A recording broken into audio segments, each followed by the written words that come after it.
shoppings de Palermo, contando un poco cómo son los protocolos en esta Navidad, porque hay mucha gente en la calle en medio de la suba de casos. ¿Es preocupante en estos días cómo circula la gente? Y sí, porque además con las fiestas claramente va a haber muchas más reuniones sociales, más fiestas clandestinas, más eventos multitudinarios.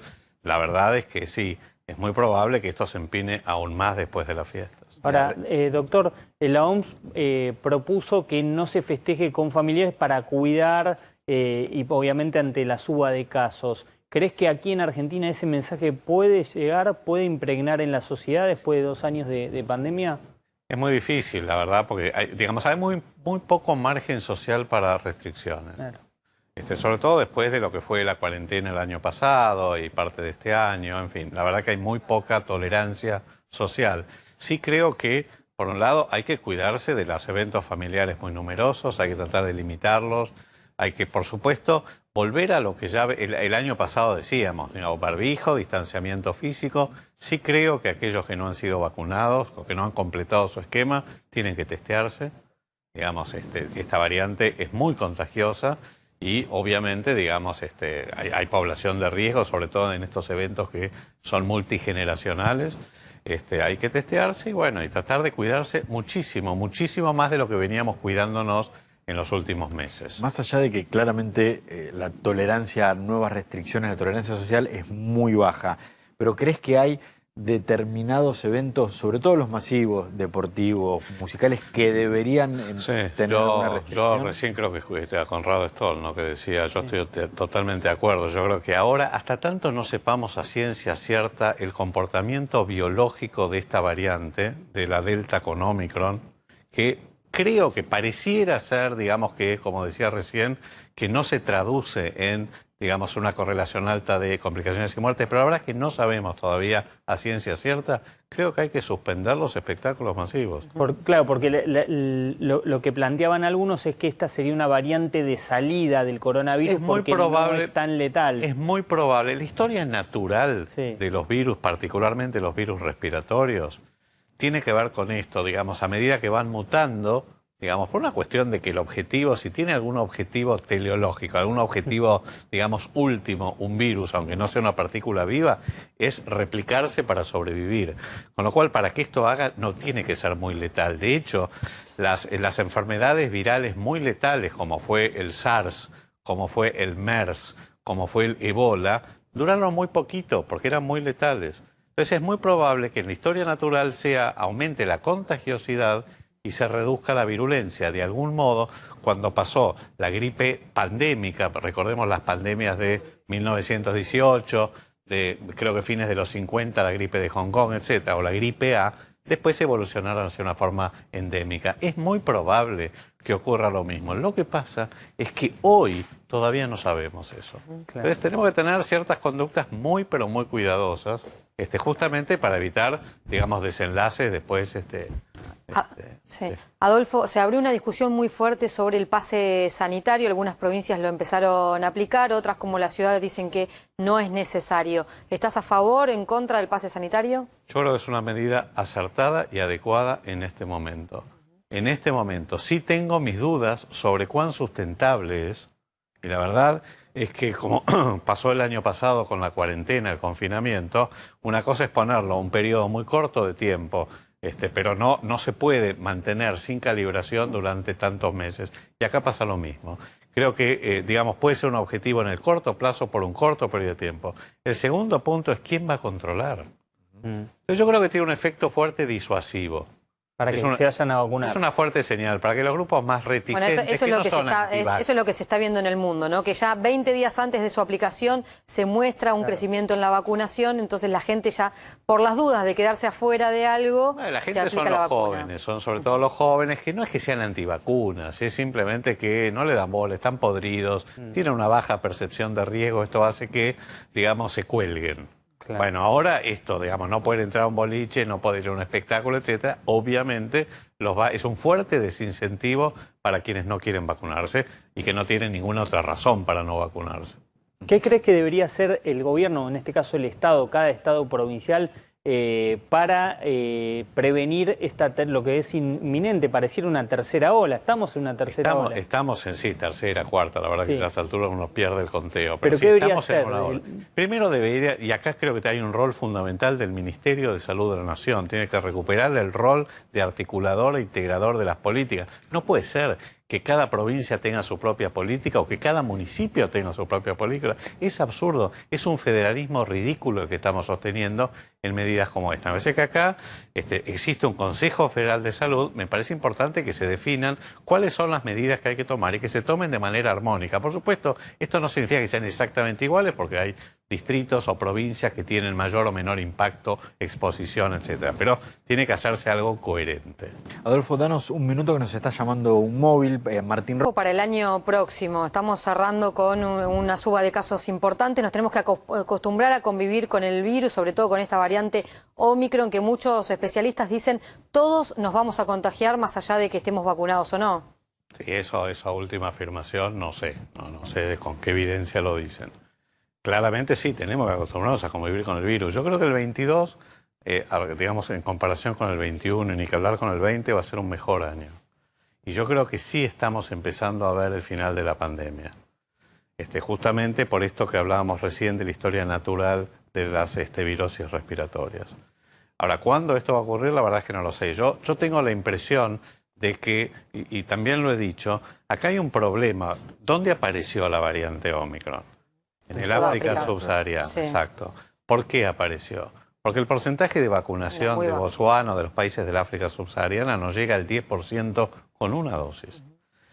Claramente lo que dice la OMS de que tenemos que llegar a tasas de cobertura altas en todo el planeta es así, no hay otra manera para poder mitigar esta primera gran oleada de la pandemia. Y yo creo que va a llegar a lo largo del 2022, con lo cual es muy probable que en el segundo semestre la cosa ya esté mucho más tranquila.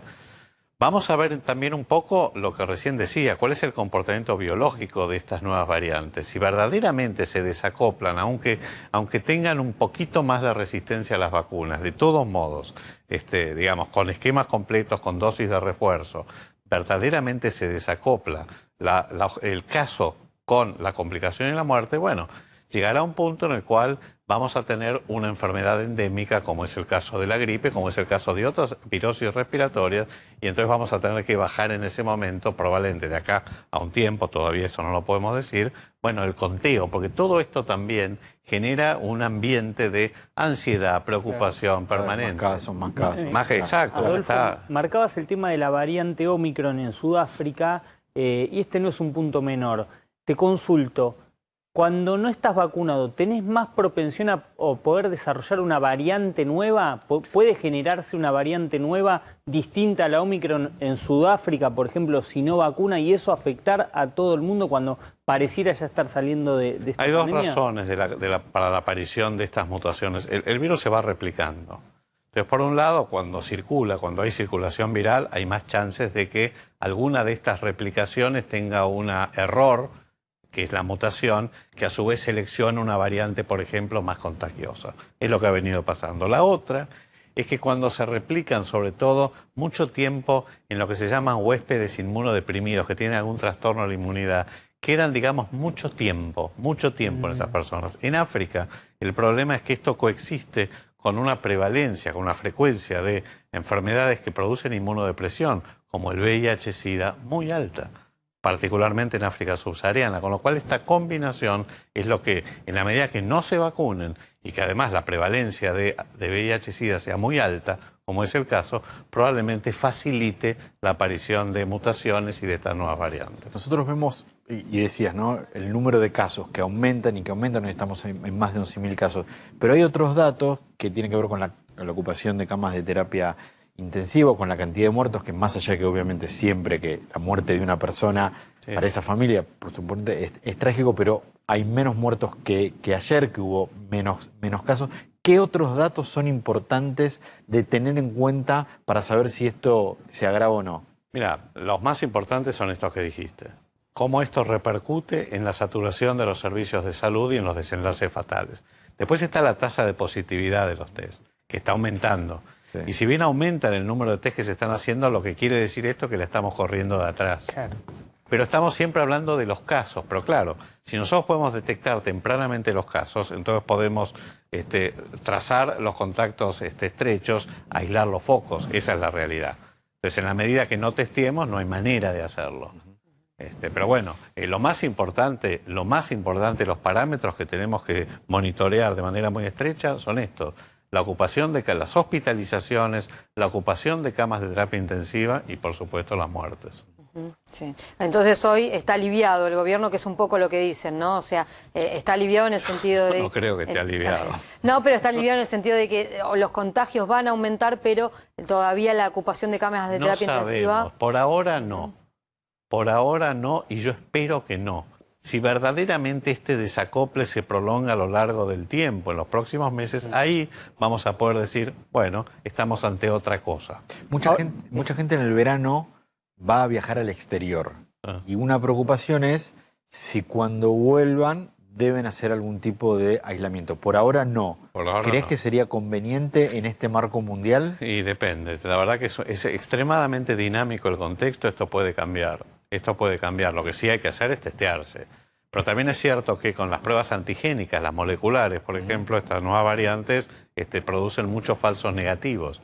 Que esto es lo que pasó con la Omicron. Vienen negativos y después a las 48 horas aparecen mínimos síntomas, se testean y dan positivo. Habrá que ver con qué se testean. Acá yo creo que es la PCR, no las pruebas moleculares. Y después veremos si es necesario o no periodos de aislamiento, por ahí más cortos. Claro. Hay que ver. Adolfo, hablemos un poco de las vacunas.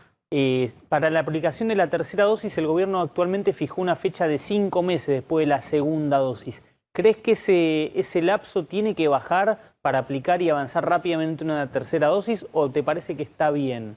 Mira, hay que verlo. Digamos, la racionalidad que tiene esto es que hay una declinación de la curva de anticuerpos neutralizantes después de este periodo.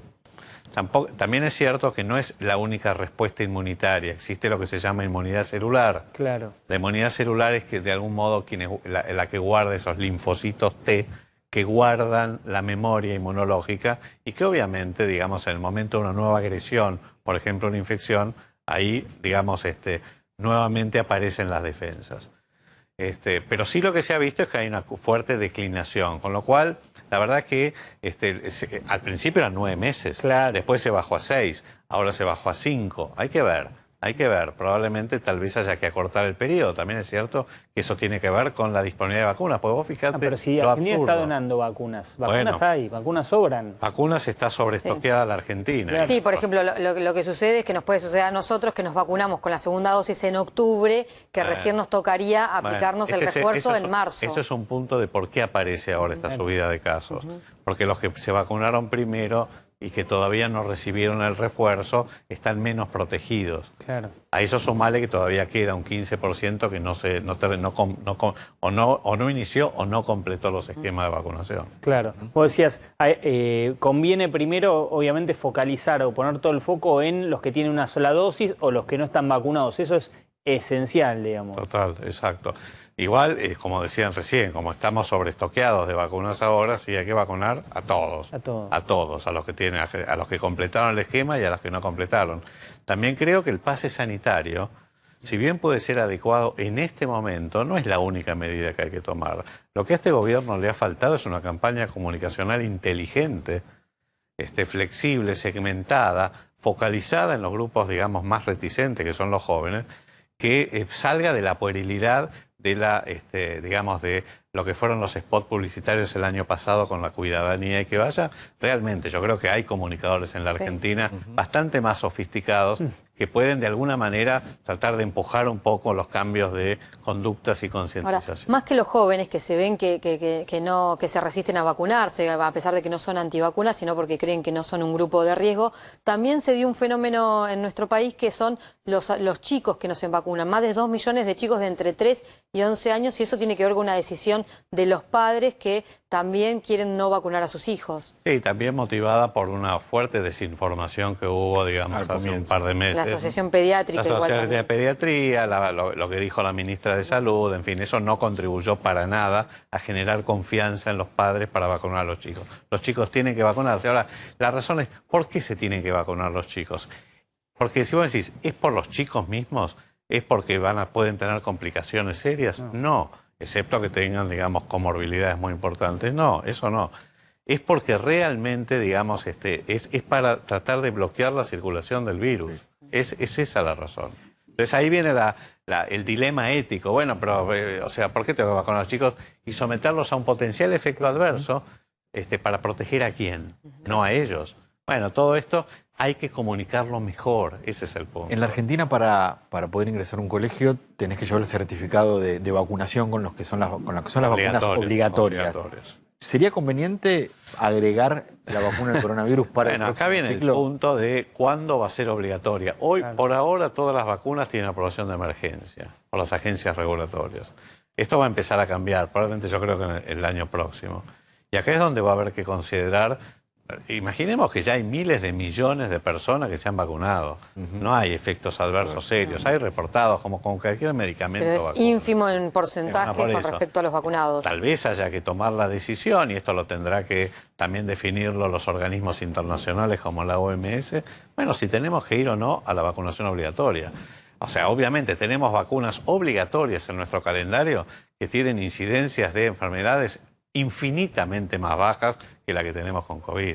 Sí, además uno se hace pensar que va a ser difícil el funcionamiento, quizás el regreso a clases en febrero cuando esté circulando la variante Omicron, porque va a haber contactos estrechos y se van a romper las burbujas permanentemente. Sí, esto va a ocurrir. Esto va a ocurrir, y fíjate lo que es la transmisibilidad digamos, de la Delta y la Omicron. Es terrible. Con lo cual, viste, sí, va a ocurrir. Sí. Adolfo, hablabas de... Pero no hay que cerrar las escuelas, ojo. Claro. No, ojo con esto. Claro. No hay margen para hacer eso. A eso iba, hablabas de los mensajes que debería dar el gobierno, el Estado en general, y bueno, veíamos imágenes que contaba nuestro compañero desde el shopping, que contabilizaban cuántos podían ingresar. Cuando después se ven imágenes como la del recital del fin de semana, de un estadio repleto, sin barbijo, sin distanciamiento, ¿cómo puede eso afecta, imagino, a la coherencia de lo que se le pide a la gente? Y vos fijate lo que ayer dijo el ministro de Salud de la provincia de Buenos Aires, que eran los ricos. Los ricos que contagian más. Y eso lo dice el día siguiente de un evento multitudinario, sin distanciamiento, sin uso de barbijo, de la militancia de la provincia de Buenos Aires. Es ridículo. Eso yo creo que erosiona profundamente la credibilidad y la confianza, y hace que el mensaje no llegue, o que sea visto con tal desconfianza que en los jóvenes, esto es un fenómeno muy manifiesto, directamente digan, no le doy bola, no le doy bola. Claro. Adolfo, o sea, es una cuestión de ejemplaridad también. Pensando en que hay casi el 70% de la población vacunada con las 2 dosis, de que se va a venir en principio mayor cantidad de casos por Omicron, ¿el sistema de aislamiento debería mantenerse, debería modificarse? ¿Sigue siendo necesario con la vacunación mantener el sistema de aislamiento? Mira, yo por ahora lo mantendría, por supuesto monitoreando estrechamente el comportamiento biológico en una población mayoritariamente vacunada, que es lo que estamos viendo ahora. Si este desacople persiste, probablemente entre los casos y las muertes y la ocupación de cama de terapia, por ahí hay que revisarlo. Última pregunta, te quiero meter en el radicalismo. O sea, no sé si es mejor hablar de la Omicron o del radicalismo, porque está... ¿Qué es más contagioso? Bueno, ahora igual... Ojalá el radicalismo. Que contagie el radicalismo. Bueno, ¿cómo ves la interna? Bueno, ahora se aplacó un poco con la lista de unidad, pero se siguen tirando ahora, sobre todo porque hay una dirigente radical, una diputada radical que faltó a la sesión de bienes personales, entonces eso volvió a abrir las internas. No, yo no creo que eso haya repercutido en las internas. Habría que ver cuál fue la razón por la cual esta diputada no estuvo en la sesión. Un viaje a Disney, o sea, así que es polémico. Tendrá que dar sus explicaciones, la verdad que no. Igual esto no va a motivar una interna. Yo creo que lo que acá pasó fue que hubo una disputa fuerte, yo creo que fue, y creo que lo dije, un papelón lo que pasó. Afortunadamente se resolvió bien, se eligieron las nuevas autoridades del partido, está Gerardo Morales como presidente, está como vicepresidente segundo Martín Lustó. Me parece que se compusieron las cosas y está bien, hay que tirar del mismo carro. Era dispararse al pie, un radicalismo empoderado, vigoroso, fuerte, ambicioso, de golpe mostrar esta señal, la verdad que era muy contraproducente, pero bueno, yo creo que también es bueno que esto se haya rápidamente mitigado y que volvamos así nuevamente a contagiar a todo el resto. La variante Bien, UTR. Adolfo Rubinstein, muchas gracias por la visita esta noche. No, gracias a ustedes. Bueno, y hoy en los tribunales de Comodoro Pi hubo una noticia muy importante que va a tener, creo yo, consecuencias políticas. Siempre los fines de año en la justicia dejan fallos que pueden